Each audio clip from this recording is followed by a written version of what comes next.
Hello and welcome to How To For You. Today we're going to be checking out a check engine light on a 2009 Scion XD. So we have a check engine light here coming on, and we're going to run our scan tool. And when I turn on the car, check out the diagnosis.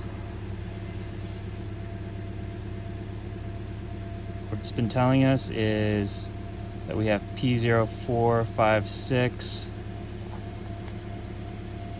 as well as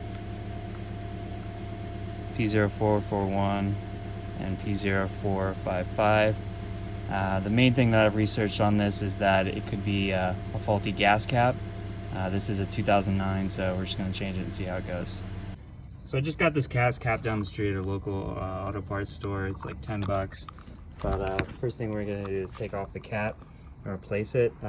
Hopefully we can reset the light and then see if it goes away and that deals with the problem. So I put the gas cap on, we're going to start it back up, and we're going to erase the trouble code.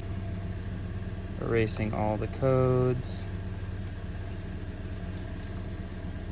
And as of right now, it looks like the code has gone away. So we're going to take it out for a little drive just to make sure, and then we're gonna check back in. And so yeah, it seems to have worked. So that's how to fix the P0456 code on a 2009 Scion XD. Thanks for watching. Please like and subscribe.